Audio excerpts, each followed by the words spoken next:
नमस्कार मित्रों, साहित्य दर्पण जो विश्वनाथ का है तो उसके जो यहाँ साहित्य दर्पण का अभिराज राजेंद्र मिश्र के व्याख्याकार एक हैं। ये भूतपूर्व कुलपति रह चुके हैं संस्कृत संपूर्णानंद संस्कृत विश्वविद्यालय के वाराणसी उत्तर प्रदेश। तो साहित्य दर्पण विश्वनाथ द्वारा प्रणीत है तो उसी को इन्होंने हिंदी व्याख्या किया है।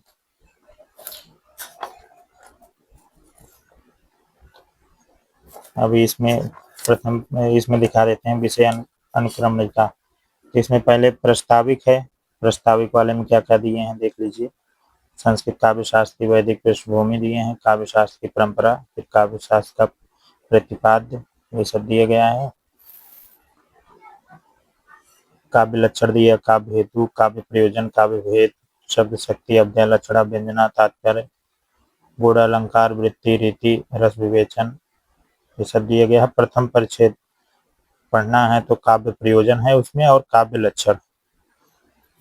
ये तो प्रथम परिच्छेद का ही केवल पढ़ना है, तो यहाँ पे हम दिखा देते हैं। अभी प्रस्ताविक करके दिया है, बहुत सारे भूमिका दिया गया है तो भूमिका भी पढ़ने में अच्छा है, इसको पढ़ा जाएगा। और यहाँ काव्य के लक्षण भी दिया गया है, काव्य के भेद वगैरह दिया गया है। तो प्रथम परिच्छेद पे हम चलते हैं। प्रथम परिच्छेद आगे दिया गया है, कहाँ पे काफी आगे दिया है। तो हाँ, तो यहाँ प्रथम परिच्छेद हम पहुँच गए हैं। प्रथम परिच्छेद साहित्य दर्पण, तो इसमें शुरुआत है यहाँ पे। तो इसी तरह से दिया गया है। अभी आगे दिखाते हैं किस तरह से इसमें दिया गया है। संस्कृत है, संस्कृत के बाद फिर हिंदी दिया गया है, तो हिंदी में भी व्याख्या दिया गया है, तो इसमें समझने से आसानी होगा, स्वयं से भी पढ़ सकते हैं। बाकी गुरुजनों की सहायता लेकर के भी यूट्यूब पे लोग पढ़ा रहे हैं, तो उससे भी पढ़ते सीखते रहिए। ज्ञान कहीं से भी मिले, सीखना चाहिए। फिर उसके बाद यहाँ पे जिस तरह से दिया गया है मैं दिखा देता हूँ।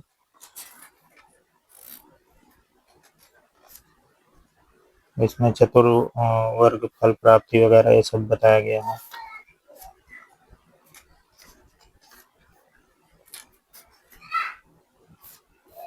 एक श्लोक है, ये वाला इम्पोर्टेंट है, पूछा भी जाता है कि आहार निद्रा भय मैथुनश्च समानमेत पशुभिः नराणाम धर्मो हि तेषाम् अधिको विशेषो धर्मेण हीनः पशुभिः समानाः। तो धर्मेण हीनः पशुभिः समानाः, ये कहीं पूछा गया था, ये इम्पोर्टेंट लाइन है। तो देख लीजिए मित्रों, और आप लोग इसको देख लीजिएगा जिस हिसाब से, अगर सही लगे। नहीं तो किताब तो पीडीएफ भेज ही दिया गया है ग्रुप में। जिसको पीडीएफ से पढ़ना हो पीडीएफ से पढ़ते रहिए, जिसको किताब लेना हो तो अभिराज राजेंद्र मिश्र साहित्य दर्पण का ले लीजिए।